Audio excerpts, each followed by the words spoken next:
Assalamualaikum warahmatullahi wabarakatuh. Di sini saya akan menjelaskan tentang model-model komunikasi. Yang pertama ada model komunikasi stimulus respon. Model paling dasar dalam ilmu komunikasi. Model ini beranggapan bahwa kata-kata verbal, tanda-tanda non-verbal, gambar-gambar, dan tindakan akan merangsang orang lain untuk bebasnya memberikan respon dengan cara tertentu. Komunikasi sebagai hal statis.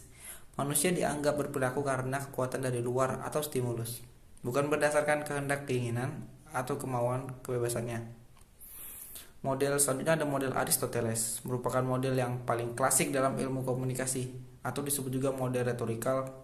Model ini membuat rumus tentang model komunikasi. Pertama, komunikasi terjadi saat pembicara menyampaikan pesannya kepada khalayak dengan tujuan mengubah perilaku mereka.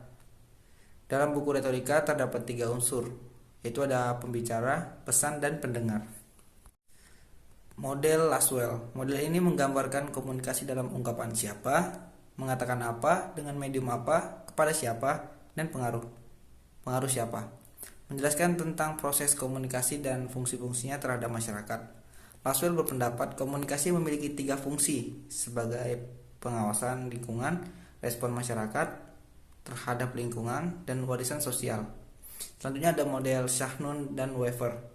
Model ini mengandaikan sebuah sumber daya informasi atau disebut juga dengan resource information yang menciptakan sebuah pesan, disebut juga message, dan mengirimkannya kepada satu saluran atau channel kepada penerima, receiver, yang kemudian membuat ulang pesan tersebut. Model ini menganggap bahwa komunikasi adalah fenomena statis dan satu arah. Model selanjutnya ada model Scrum. Wilbur Scrum membuat serangkaian model komunikasi. Model komunikasi manusia yang sederhana 1954, hingga komunikasi dianggap interaksi dua individu.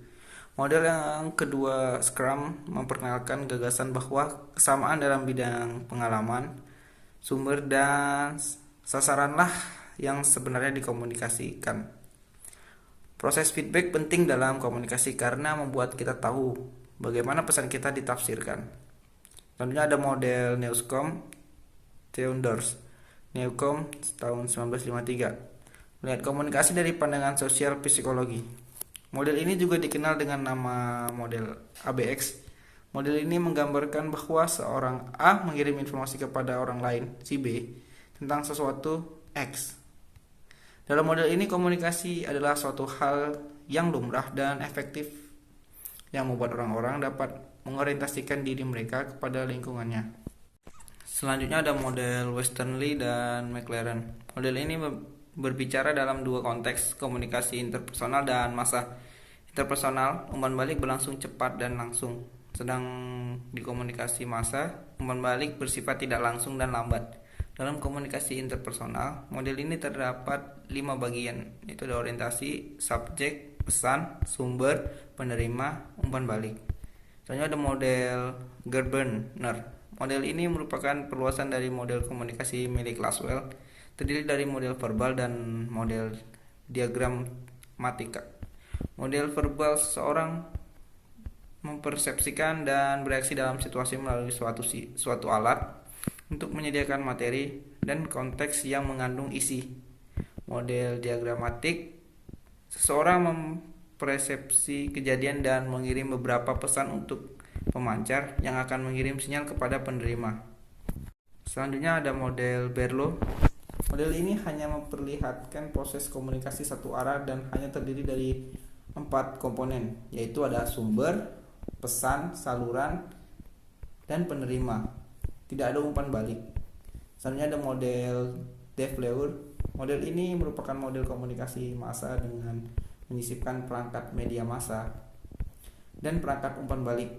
Model ini menggambarkan sumber pemancar, penerima, dan juga tujuan sebagai fase yang terpisah dalam proses komunikasi massa, serupa dengan fase-fase yang digambarkan Scrum. Selanjutnya ada model komunikasi linear.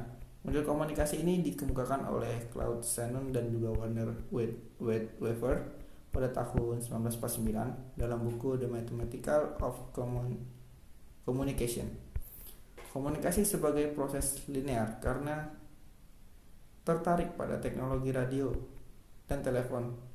dan ingin mengembangkan suatu model yang dapat menjelaskan bagaimana informasi melewati berbagai saluran atau channel. Elemen kunci yaitu ada sumber, pesan, dan penerima.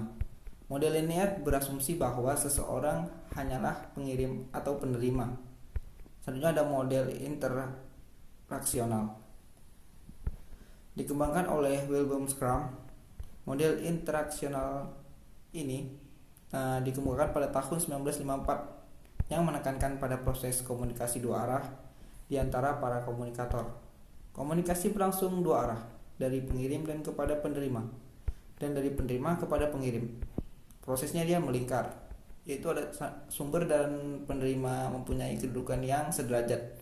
Satu elemen yang penting bagi model interaksional adalah umpan balik atau feedback. Tanggapan terhadap suatu pesan itu merupakan juga suatu kunci. Selanjutnya ada model transaksional. Model komunikasi transaksional dikembangkan oleh Berlin pada tahun 1970. Model ini menggambarkan bahwa penerima dan pengirim pesan yang berlangsung secara terus-menerus dalam sebuah episode komunikasi. Proses kooperatif mengirim dan penerima sama-sama berlangsung dan juga bertanggung jawab terhadap dampak dan efektivitas komunikasi yang terjadi. Elemen verbal dan non-verbal saling berhubungan. Peserta komunikasi atau komunikator melakukan proses negosiasi makna.